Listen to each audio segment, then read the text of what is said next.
has some opening remarks. Elon? Thank you. So to recap, as someone saying, something that automotive industry are seeing year-over-year declines in order volumes in Q3, Tesla at the same time has achieved record deliveries. In fact, I think if you look at EV companies worldwide, to the best of my knowledge, no EV company is even profitable. To the best of my knowledge, there was no EV division of any company, of any existing auto company that is profitable. So it is notable that Tesla is profitable despite very challenging automotive environment. And this quarter actually is a record Q3 for us. But we produced our 7th million vehicle actually just yesterday. So congratulations to the teams that made it happen at Tesla. That's a staggeringly immense amount of work to make 7 million cars. So to see, and we also have the energy storage business is growing like wildfire with strong demand for both Megapack and Powerwall. And as people know, on October 10th, we laid out a vision for an autonomous and electric future that I think is very compelling. Also, the Tesla team did a phenomenal job there with actually giving people an opportunity to experience the future, where you have humanoid robots walking among the crowd, not canned video presentation or anything, but literally walking among the crowd, serving drinks and whatnot. And we have 50 autonomous vehicles. There were 20 Cybercabs, but there were an additional 30 Model Ys operating fully autonomously the entire night, carrying thousands of people with no the entire night. So and for those who went there, it's emphasizing that the Cybercab had no steering wheel or brake or accelerator pedals. I mean, there was no way for anyone to intervene manually, even if they wanted to, and the whole night went very smoothly. So regarding the vehicle business, we are still on track to deliver more affordable models starting in the first half of 2025. This is, I think, probably people are wondering, well, what should they assume for vehicle sales growth next year? And at the risk of risk here, I do want to give some rough estimate, which is I think it's 20 to 30% vehicle growth next year. Notwithstanding negative external events, like if there's some force majeure events, like some big war breaks out or interest rates go sky high or something like that, then we can't massive force majeure events. But I think with our lower cost vehicles, with the advent of autonomy, something like a 20 to 30% growth next year is my bet. And then the cap reaching volume production in 26. We do feel confident of Cybercab reaching volume production in 26. So not just starting production, but reaching volume production in 26. And that should substantial growth. We're aiming for at least 2 million units a year of Cybercab. That'll be in more than one factory, but I think it's at least 2 million units a year, maybe 4 million ultimately.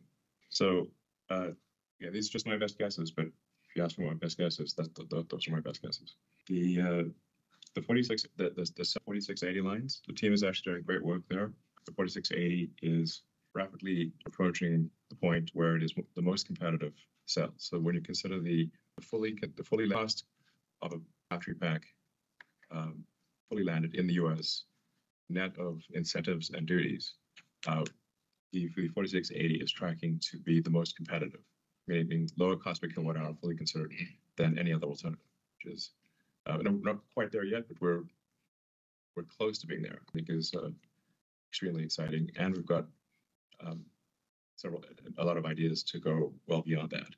So I think if we have the 4680, we'll have the Tesla internally produced cell will be the most cost competitive cell in certainly North America. A testament to a tremendous amount of hard work there by the team. So that's a rule. We'll continue to buy a lot of cells from our competitors. Our intent is not to make cells just internally. I don't want to set off any alarm bells here. We're obviously increasing substantially our vehicle output and our stationary storage output. So we need a lot of cells, and most of them will still come from suppliers. But I think it is something that the internal cell is likely tracking to be the most competitive in the US. So with respect to autonomy, as people are experiencing in the cars, really from week to week, there are significant improvements in the miles between interventions. So with the new version 12.5, release of Full Self-Driving in Cybertruck, the combining the code into a single stack so that the city driving and the end-to-end highway driving are one stack, which is a big improvement for the highway driving. So it's just all neural nets and the release of actually Smart Summon. We try to have a sense of humor here at Tesla. And we're also, so that's 12.5. Version 13 of FSD is going out soon. Chuck will elaborate more on that later in the call. And we expect to see roughly a 5 or 6-fold improvement in miles between interventions compared to 12.5. And actually, looking at the year as a whole, the improvement in miles between interventions, we think will be at least 3 orders of magnitude. So that's a very dramatic improvement in the course of the year, and we expect that trend to continue next year. So the current internal expectation, citing Tesla FSD having longer miles between intervention than human, is the second quarter of next year, which means it may end up being the third quarter, but it's next. It seems extremely likely to be next year. Sure, do you want to? Yeah, in which 1,000x from the beginning, from January of this year on the production release software. And this came in because of technology improvements, going to end-to-end, having higher frame rate, partly also helped by hardware force, more capabilities, so on. And we hope that we continue to scale the neural network, the data, the training compute, etc. By Q2 next year, we should cross over the average human miles for critical intervention, or like collision in that case. That is just unvarnished our internal estimate. Yes. Yeah. So there's no sandbagging or anything else. Our internal estimate is Q2 of next year to be safer than human, and then to continue with rapid improvements thereafter. The vast majority of humanity has no idea that Teslas can drive themselves. So, especially for something like a Model 3 or Model Y, it looks like a normal car. So you don't expect a normal car to be able to be intelligent enough to drive itself. The SUPERCUT looks different. Cybertruck looks different, but Model Y and Model 3 they're good-looking cars, but they look fairly normal. You don't expect a fairly normal-looking car to have the intelligence of AI to be able to drive itself, but it does. So we do want to expose that to more people, and so we're doing. Every time we have a significant improvement in the software, we'll roll out another sort of 30-day trial, so to encourage people to try it again, and we are seeing a significant improvement in adoption. So the take rate for FSD has improved substantially, especially after the 1010 event. Yeah, so there's no need to wait for robotaxi or cybercab to experience full autonomy. We expect to achieve that next year with our existing vehicle lineup. For what it's worth, actually, Smart Summon gives a small taste of what it's going to look like. The car able to drive itself to the user within private parking lots. Currently, it's speed limited, but then it's going to quickly be increased. And we already had more than 1 million usage of Smart Summon. Yep. So, and we have for Tesla employees in the Bay Area, we already are offering a ride-hailing capability. So you can actually use with the development app, you can request a ride, and it'll take you anywhere in the Bay Area. We do have a safety driver for now, but the software required to do that, we've developed. And I mean, David, do you want to elaborate on that? Yeah, sure. It's David. We showed some screenshots of this in the Q1 shareholder deck, and this is real. We've been testing it for the part of the year, and the building blocks that we needed in order to build this functionality and deliver it to production, we've been thinking about and working on for years. It just so happens that we've used those building blocks to deliver great features for our customers in the meantime, such as sharing your profile, synchronizing it across cars, so that every single car that you jump into, whether it's another car that you own or a car that somebody's loaned to you or a rental car that you jump into, it looks exactly like yours. Everything synchronized, seat mirror positions, media, navigation, everything is the same. Just what you would expect from one of our robotaxis. But we gave that functionality to our customers right now because we built it intending for it to be used in the future, at least in that functionality now. All the end-to-end cybersecurity that we knew we were going to need to deliver that functionality, sending a navigation destination from your phone to the vehicle. And so you're doing that now with the ride-hailing app, but it's something that we've made available to customers for years. Seen the progress on a route in the mobile app. That's something you'll need for the ride-hailing app, but again, we released it in the meantime. So It's not like we're just starting to think about this stuff right now while we're building out the early stages of our ride-hailing network. We've been thinking about this for quite a long time, and we're excited to get the functionality out there. And we do expect to roll out hailing in California, Texas next year to the public. Now, the California is somewhat, there's quite a long regulatory approval process, but it shouldn't. I think we should get approval next year, but it's contingent upon regulatory approval. Texas is a lot faster, so it's I'd say like we'll definitely have it available in Texas, and probably have it available in California, subject to regulatory approval, and then and maybe some other states actually next year as well, but at least California and Texas. So I think that'd be very exciting. That's really a profound change. Tesla becomes more than a sort of vehicle and battery manufacturing company at that point.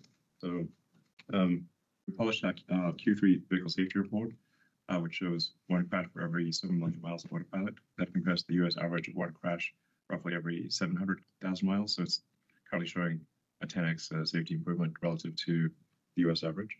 And we continue to expand our AI training capacity to accommodate the needs of both FSD and Optimus. We're currently not training compute constrained.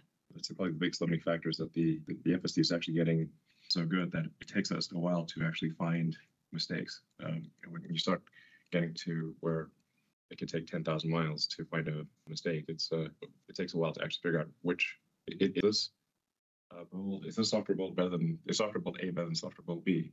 It actually takes you a while to figure it out because neither one of them are making mistakes. What take a long time to make mistakes. So that's actually the single biggest limiting factor, is how long does it take us to figure out which version is better. So it's a high class problem. Obviously, having a giant fleet is very helpful for breaking this out. And then with Optimus, we showed a massive improvement in Optimus's dexterity and movement on October 10th, and our next gen hand and forearm, which has 22 degrees of freedom, which is double the prior hand and forearm. It's extremely human-like. It also has much better tactile sensing. It's really, I feel confident saying that we have the most advanced humanoid robot by a long shot. And we're moreover the only company that really has all of the ingredients necessary to scale humanoid robots. Because the other companies are missing is that they're missing the AI brain, and they're missing the ability to really scale to very high volume production. So you see some impressive video demos, but they lack the localized AI and the ability to scale volume to very high numbers. As I've said on a few occasions before, I think Optimus will ultimately be the most valuable part, and I think it has a good chance of being the most valuable product ever made.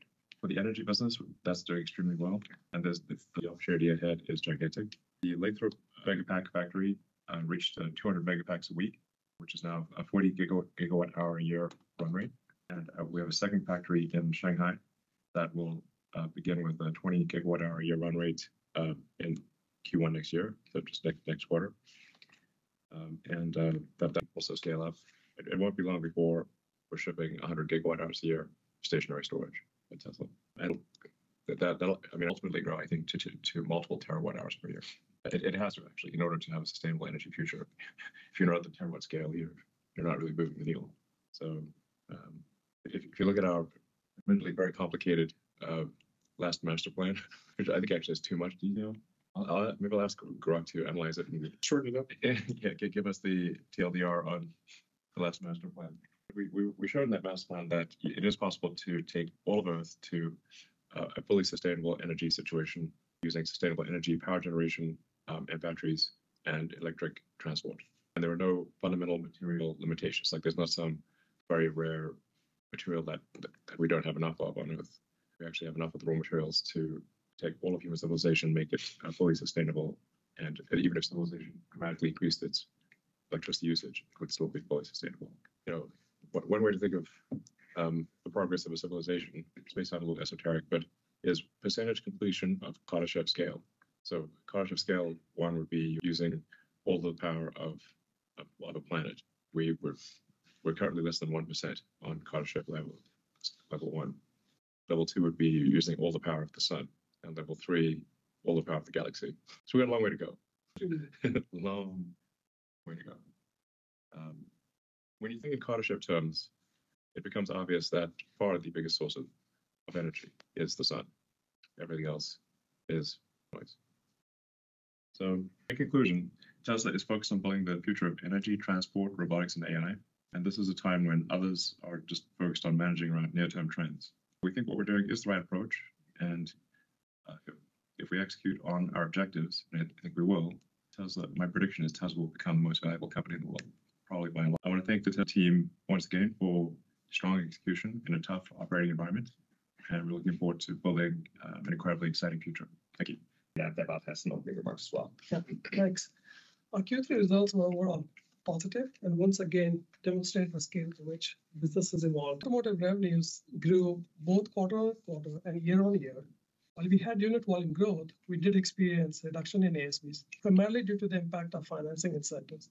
As a reminder, we are providing these incentives primarily using third-party banks and financial institutions and recognize the cost of these incentives as an upfront reduction to revenue. We released FSD for Cybertruck and other features like Actually Smart Summon, like Elon talked about in North America, which contributed $326 million of revenues in the quarter. We continue to see elevated levels of regulatory credit sales with over $2 billion of revenues so far this year. Expand on this at an industry level, China continues to outperform US and Europe by a factor of 3. And if there is something to be learned from that, this gives a signal of what is to come in other regions as customers' acceptance of EV grows. And we feel that is the right strategy to build affordable and more compelling EVs. The focus remains on growing unit volume while avoiding a buildup of inventory. To support this strategy, we're continuing to offer extremely compelling vehicle financing options in every market.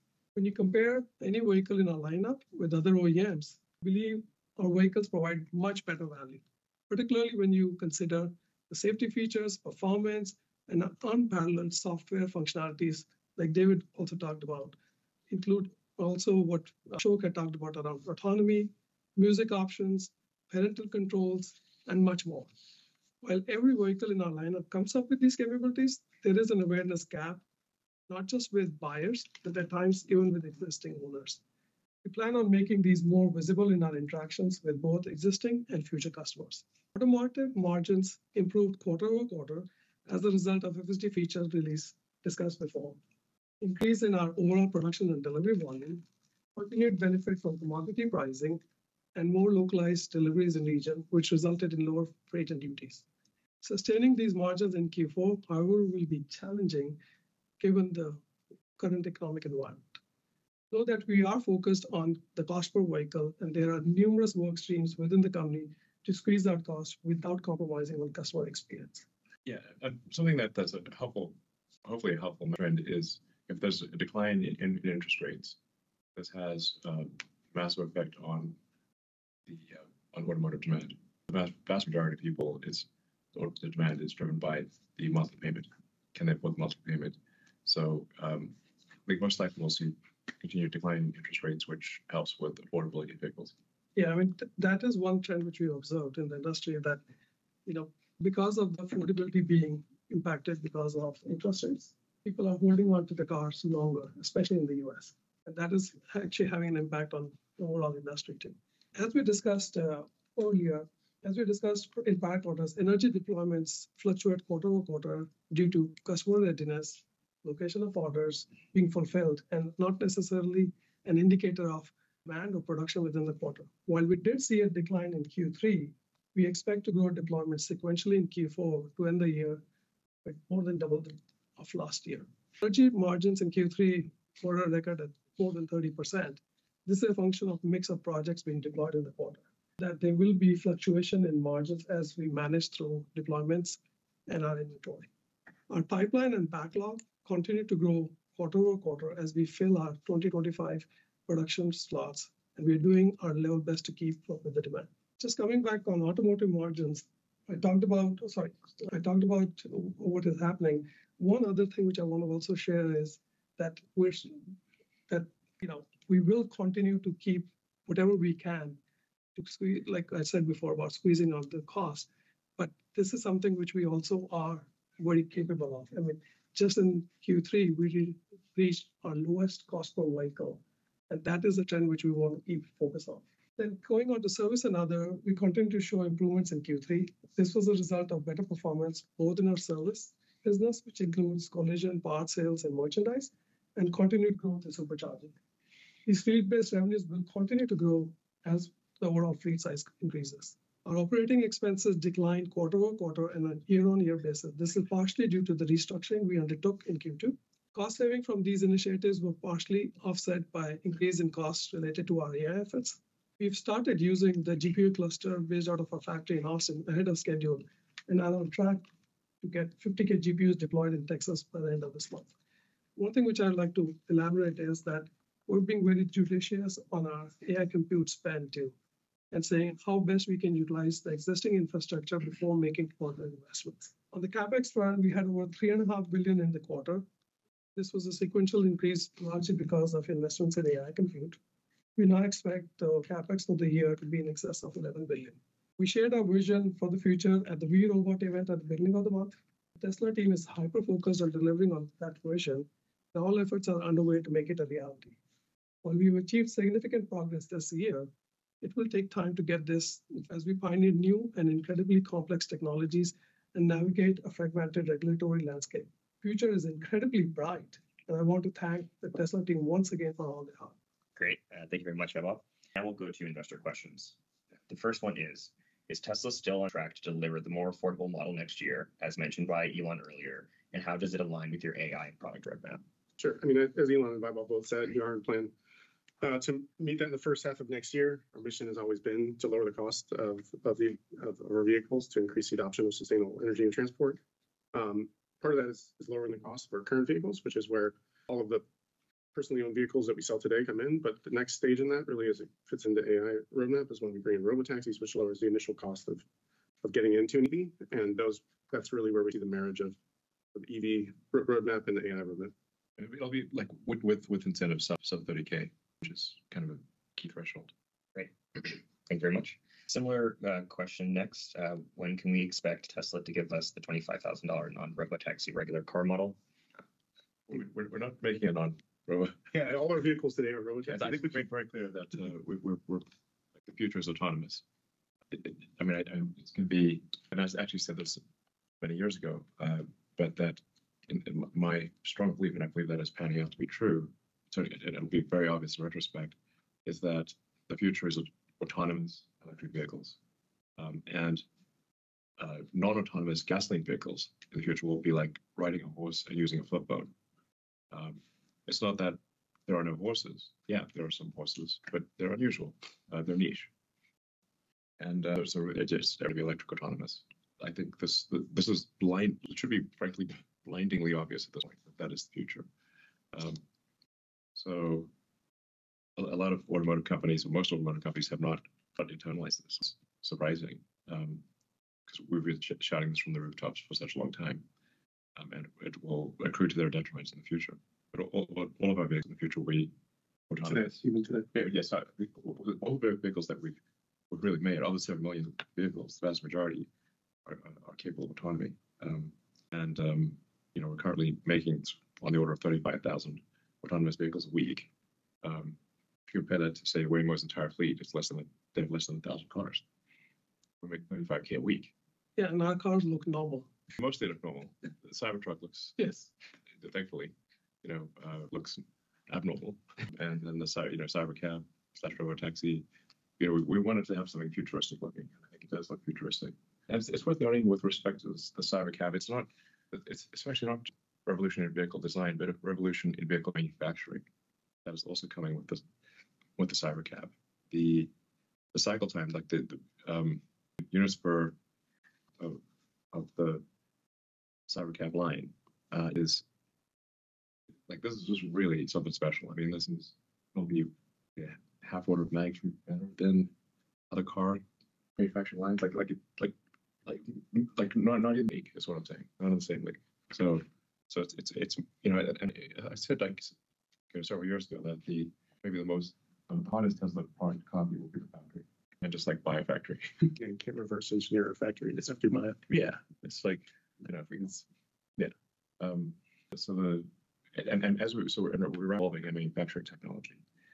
So anyway, there's like basically I think having a regular 25K model is pointless. It would be silly. Like it would be completely at odds with what we believe. in an autonomous world, what matters is the lowest cost per mile of efficiency of that vehicle, and that's what we've done with the road. Exactly. Autonomous, it's fully considered cost per mile is what matters. And if you try to make a car that is, essentially a hybrid manual automatic car, it's not going to be as good as a dedicated autonomous car. So yeah, SUPERCUT is just not going to have steering wheels and pedals. Fully designed optimized for autonomy. But no, it'll cost on the order, cost roughly 25K. So it is a 25K car, and you won't be able to buy one on it exclusively if you want. So just won't have steering wheel and pedals. You don't need it. Thank you very much. The next question is, what is Tesla doing to alleviate long wait times at service centers?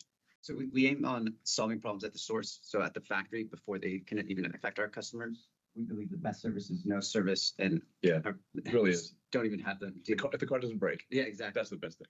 Don't see anyone with the Tesla shirt. Either do it fix the issue upstream, or do it remotely, do it through software. They can be at work or at home, and car can be parked, and we address and fix the issue. And we've partnered the field with service to make sure we're looking at the same issues. And additionally, just in Q3 and Q4 of this year alone, we have opened in total at nearly 70 locations. And in North America, we significantly expanded the size of each location and have doubled the size last year compared to this year. I think there's actually a lot of merit to having large service centers, because you can have specialization of labor. You can start to approach. It should be more factory-like. Where you can have dedicated lanes for particular types of service, and it's way easier for somebody to become expert in a few different types of repairs than in every repair. Exactly. This has helped us with the base instead of these heavy repairs, like clogging up the lane. There's dedicated lanes for different type of repairs, and so it's throughput matters and really treating it like a factory. Yeah, this is where it's structured. I think Tesla has a structural advantage relative to the rest of the auto industry, because we make the cars and we service the cars, whereas I think there's a bit of a conflict of interest with the dealer model and the sort of traditional OEM and dealer model, where the dealerships make most of their money on service, and so they obviously are disincented to reduce the servicing cost. Whereas in our case, we are incented to reduce the servicing cost because we carry that servicing cost, and we've got a good feedback loop with our cars. We review with the factory, with the service leaders together, and send people from the factories to the field and field to the factory to see it firsthand. Exactly. Provide suggestions for manufacturing as well as for engineering on design. Yeah, so I view this as a fundamental structural advantage of Tesla versus the auto industry. We also do a bunch of work on the software side, not only to automate diagnostics, so identifying what needs to be done to a car before it comes into service, but also automating all of the preparation work and aligning all the resources that are necessary in order for the car to be very efficiently worked on once it arrives. So The parts are there, like the lift is scheduled, the technician schedule, like everything. Like the car says, this is what's wrong with me, and tells the service center. The car Get everything ready in advance. Yeah, please fix me, and this is what's wrong. Instead of customer trying to translate, the car is telling us directly, and we're pulling that. Yeah, you don't need, most of the time you don't need to diagnose the car when it arrives. The car, this is again, a fundamental technology advantage and structural advantage compared to the rest of the auto industry. I think it's underappreciated as to what all we are able to do. And that's why, because like you said before, most of our cars, except for Cybertruck, look the same. Right? So people don't realize that it has so much capability. Yeah. They look better than ours. But they're not obviously super futuristic. Yes. Great. Thank you very much. The next question is, please provide an update on the Semi. What will the next stage of growth look like, and when will FSD be ready? Sure. So as we posted in the earnings, we're roughly on the build of the semi factory in our Gigafactory in Reno. We've released all our major capital expenditures for that program, and we're on track to start pilot builds in the second half of next year, with production starting in the first half of 2026 and ramping really throughout the year to full production. Semi, growth will largely depend on our customers' adoption of the product. Well, I don't think we're going to be demand limited, honestly. Yeah, which I was going to say, which is like a Not at all. no-brainer for the Semi, because it's really a commodity of total cost of ownership. Yes, exactly. We have kind of ridiculous demand for the Semi. In that world where it's about how much do I spend to move goods exactly. cents per mile, it's a no-brainer. Yeah, fundamentally, if you've got a Semi where the fully considered cost per mile per ton of transport is better than, say, a diesel truck, any company that doesn't adopt an electric Semi will lose. It's not it's not a subjective thing. It's like whether do you like the It's a stat. competitive. I mean, we want the stat and we want to have a good semi truck. But frankly, if we made an ugly semi truck, it wouldn't matter. And this is proving so in our fleets and in Pepsi's fleet, Yeah. a partner. In fact, the Pepsi actually said last week their drivers don't want to go back. They want to stay. Yeah. As soon as we give anyone the electric semi, it's like the choice. What they want to drive. Yeah. That's like the like their top drivers. Well, they get to drive the Tesla semi. It's the thing they want to drive. It's super fun to drive. It's also very easy to drive. It's easy to drive. And well, fast. Yeah. It's like fast. Yeah, super fast. Maybe too fast. Well, but I mean, like during like you've seen like the videos of where like the Tesla electric semi can go uphill, speeding past like the diesel truck. Or even cars. Yeah, even cars. So it's responsive. It's you floor it and the truck actually moves. And that's a benefit not for the driver and for the goods, but also for safety in terms of other drivers on the road. You don't get stuck behind a semi. You're not like in a slowdown on ramp. I mean, how that plays into FSD, which is the second part of the question. All of the semis have been, since the couple hundred we've deployed already, and the ones that we'll be building next year and throughout the year have all of the hardware and the cameras necessary to deploy FSD. And we're currently training with that small fleet that we have. And as soon as the fleet is trained and the neural nets are up, we'll get FSD onto that platform. Yeah, I mean, it'll be a massive improvement in driver fatigue, because and driver safety. We've got sort of the anti-jackknifing software. Mm-hmm. You don't have to worry about your brakes overheating if you go down a steep hill because we use regenerative, like that energy goes back into the pack.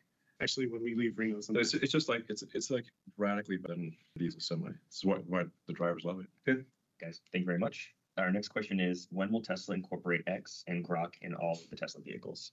Well, I mean, these are relatively small fry things, But yeah, I think we'll keep expanding, what is available in the car on the screen and like the browser. So like just generally, you can access anything you want in the car. In fact, for the Tesla, once you get to full autonomy, you actually want fully a system that is can do anything. Like if you want to browse the internet, if you want to ask AI questions, if you want to watch a movie, if you want to play a video game, if you want to do some productivity thing, you can do anything you want in an autonomous vehicle because you don't need to drive. So that's why SUPERCUT got a nice big screen and a great sound system. So you can watch a great movie with. It's like being like in a personal movie theater. Yeah, personal movie theater. Awesome. Yeah, this is why we've been building this functionality, adding gaming to the car, adding movies and other, all sorts of different media applications to the car because, the cars are, that's what you're that's the goal today. There's some really fun games, by the way. If people haven't tried it, there's like Castle Doombad and Polytopia and a bunch of really fun games in the car. Yeah, we're constantly looking at, what features to add next, and we're paying attention to what's most commonly requested by our customers. Yeah, play Castle Doombad. You won't regret it. Great.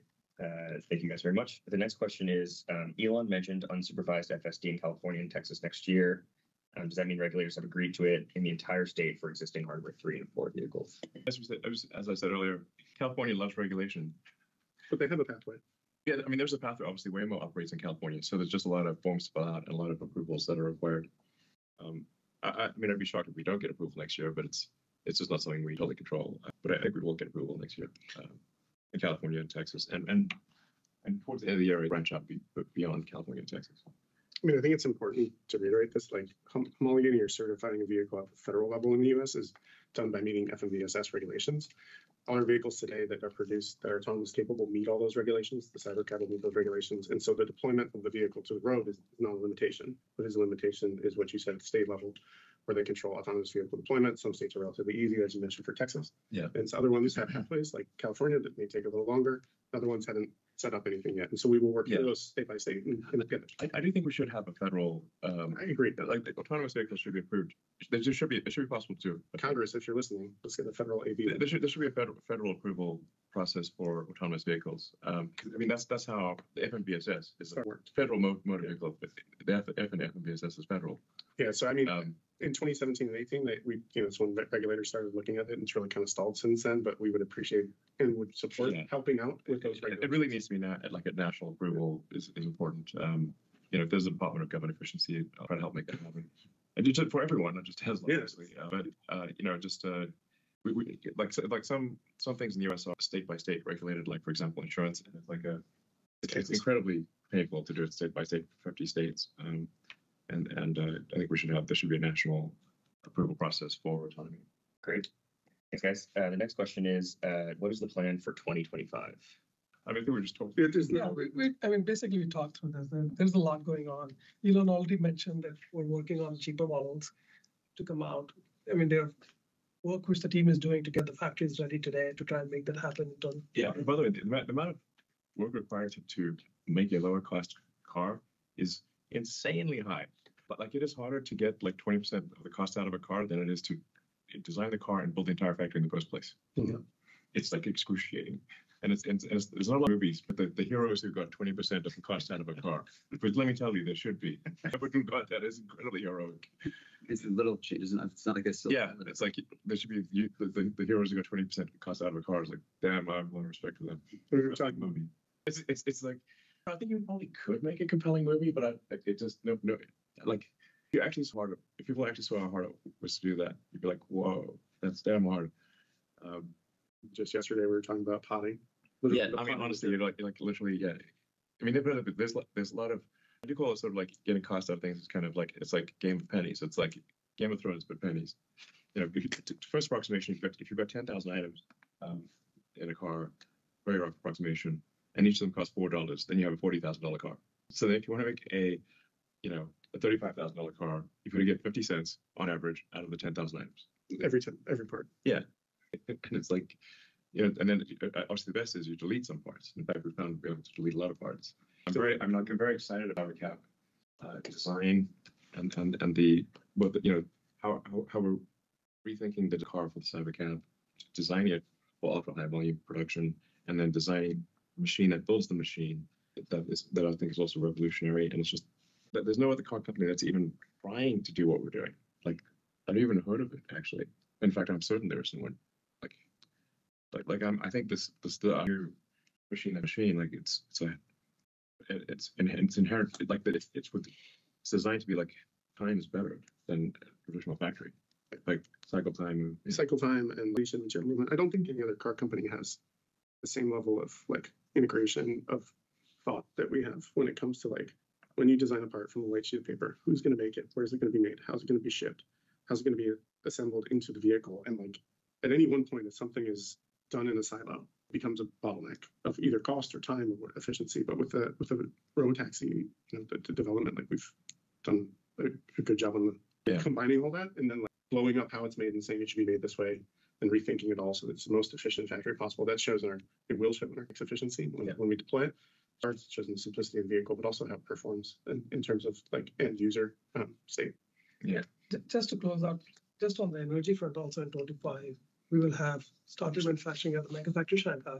We'll continue to increase our overall storage deployments with Powerwall 3. We plan to continue expanding our supercharging network, getting more OEMs on our network. 4680 cell ramp, as Elon talked about, that would keep going. And then we also will have our lithium refinery starting to produce. So there's a lot which is going on. Great. Yeah, so many things. Yeah. I mean, the crazy thing is like Tesla's winning basically on almost every single thing we're doing. If we're not winning now, we're on track to win. In arenas where there are entire large companies, that's the only thing they do. I mean, it's a company. There are multiple companies with them. Yeah, Tesla's like many companies doing one. Yeah. Fantastic. Thank you, guys. Just a few more. What is going on with the Tesla Roadster? Fun things. Well, I just like to thank our long-suffering deposit holders of the Tesla Roadster. You know, the reason it hasn't come out yet is because it is not just the icing on the cake; it's the cherry on the icing on the cake. And so, you know, our larger mission is accelerate the progress towards a sustainable energy future. You know, try to do things that maximize the probability that the future is good for humanity and for Earth. And so that necessarily means that like the things like that are kind of like dessert. We'd all Tesla. The next gen Tesla Roadster it is super fun, and we are working on it. But it has to come behind the more things that have a more serious impact on the good of the world. So just thank you to all our long-suffering Tesla Roadster deposit holders, and we are actually finally making progress on that, and we're close to finalizing it. It's really going to be something spectacular. You know, a friend of mine, Peter Thiel, you know, and sometimes people think that Peter Thiel and I are rivals. We're really good friends. But to be clear, you know, Peter, you know, was lamenting how, you know, the future doesn't have flying cars. Well, we'll see. More to come. Yeah. Thank you very much. The next one is quite other questions we've had, so I might combine it with the final question. So briefly, could you just detail how Robotaxi will roll out? Will it start with a Tesla deployed fleet and then allow customers to add theirs on like a subscription model? And then will hardware 3 be capable of level 5 FSD? Regarding the hardware 3, what we saw with 12.5 was it was easier to make rapid progress with starting with hardware 4 and figuring out the solution, then backporting it to hardware 3 instead of directly working on hardware 3, given that hardware 4 has more like fundamental hardware capabilities. I think that trend will continue into the next few quarters as well, where we first figure out the solution rapidly with AI4 and then backport it, write the kernels. It just takes longer to develop those things because it's not fundamentally supported in the hardware and it's emulated. But yeah, it's initially working on hardware 4, backporting it to hardware 3.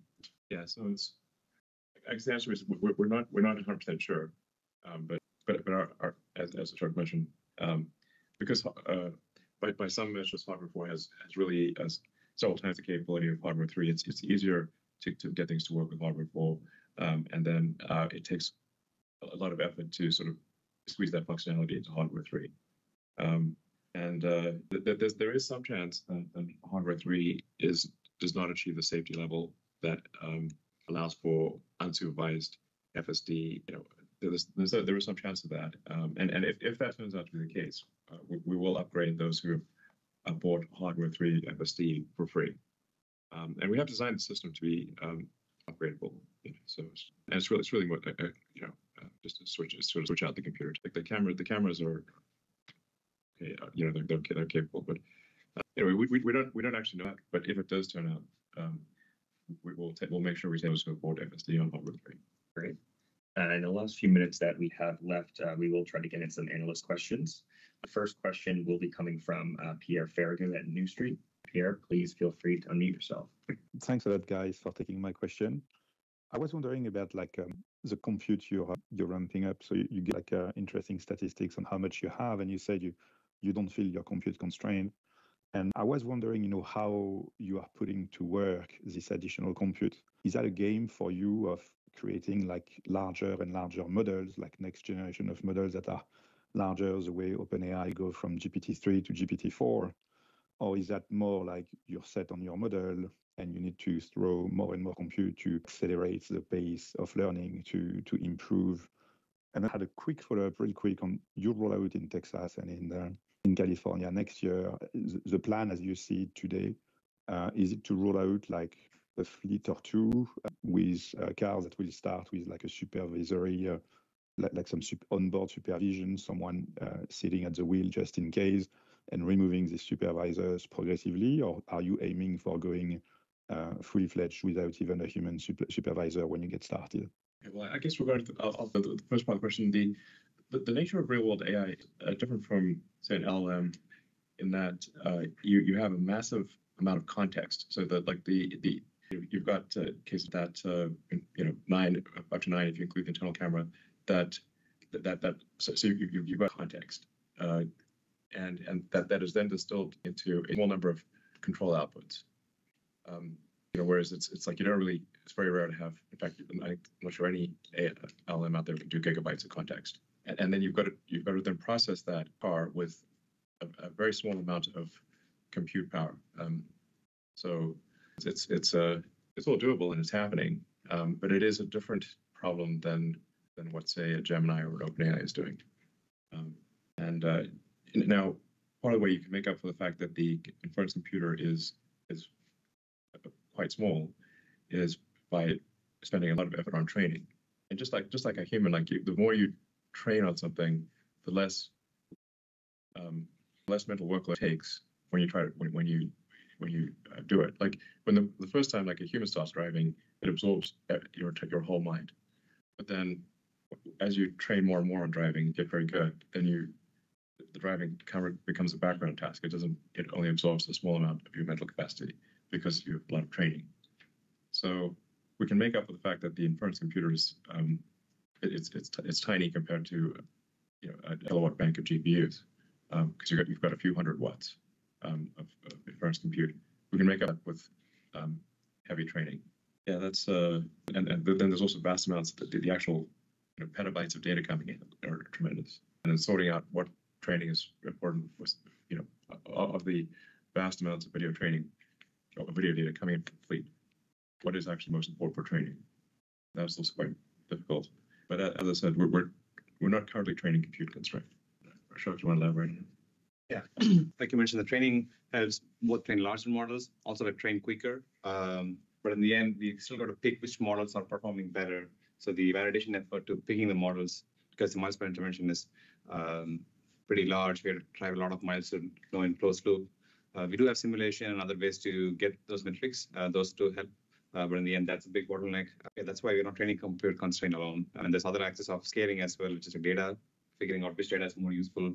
That is an important task, and we're focusing on that. Yeah. So as it relates to the second part of your question, Pierre, about safety drivers and rolling it out, each state has different requirements that, in terms of how many miles and how much time you need to have a safety driver and not have a safety driver. We're going to follow all those. We're not going to violate whatever regulations are out there, but safety is a priority. But the goal is obviously when we're ready and safety is there, we'll remove all the drivers from the rideshare program. Yeah, I mean, I guess like we think that we'll be able to have driverless Teslas doing paid rides next year, sometime next year. Great, thank you. And our next question comes from Adam Jonas at Morgan Stanley. Adam, please feel free to unmute yourself. Okay, thanks everybody. Just had a question about the relationship between Tesla and xAI. Many investors are still not clear how the work at xAI is truly beneficial to Tesla. Some take the view that the two companies may even be in competition with each other in terms of talent and tech, and even your time, Elon. So what's your message to investors on that relationship between Tesla and xAI, and where do you see it going over time? Thanks. Well, I should say that xAI has been helpful to Tesla AI, quite a few times in terms of things like scaling up a lot of like training. Just even recently in the last week or so, improvements in fault-tolerant training, where if you're doing a big training run and a node fails, being able to continue training and easily recover from a training run, xAI has been pretty helpful. But there are different problems. AI is working on artificial general intelligence or artificial superintelligence. Tesla is trying to make autonomous cars and autonomous robots. They're different problems. So, yeah, I mean, I think we've said this before also, like not all AI is equal, right? I mean, AI is a broad spectrum. Yeah. And we have our own swim lanes. Yes, there are certain things which we can collaborate on if needed, but for the most part, we're solving different issues. Yeah, Tesla's focused on real world AI. And like I was saying earlier, it is quite a bit different from an LLM. You have massive context and some amount of audio that's going to be still very with extremely efficient inference compute. I do think Tesla is the most efficient in the world in terms of inference compute, because out of necessity we have to be very good at efficient inference. We can't put 10 kilowatts of GPUs in a car. We've got a couple hundred watts, and it's pretty well designed Tesla AI chip, but it's still a couple hundred watts. But there are different problems. I mean, it's just, like the stuff that xAI does, like when it's running inference. I mean, it is running inference. Like questions, answering Tesla questions on it. It's like, can't put that in a car. It's a different problem. Please no. No, exactly. So AI is because I felt there wasn't a truth-seeking company out there. Like that's what it came down to. That there needed to be a truth-seeking, an AI company that is just very about being truthful. I'm not saying xAI is perfect, but that is that is at least the explicit aspiration. Even if something is politically incorrect, it should still be truthful. I think this is very important for AI safety. So anyway, I think xAI has been helpful to Tesla and will continue to be helpful to Tesla, but there are very different problems. Great. And I mean, like if you also think what other car has a world-class chip design team? Like zero. What other car company has a world-class AI team like Tesla does? Zero. Those are all startups that were created from scratch. Great. Thank you, Elon. And I think that's unfortunately all the time that we have for today. We appreciate all of your questions and we look forward to hearing you next quarter. Thank you very much and goodbye. Ang secret sa kompletong sarap ng Pasko?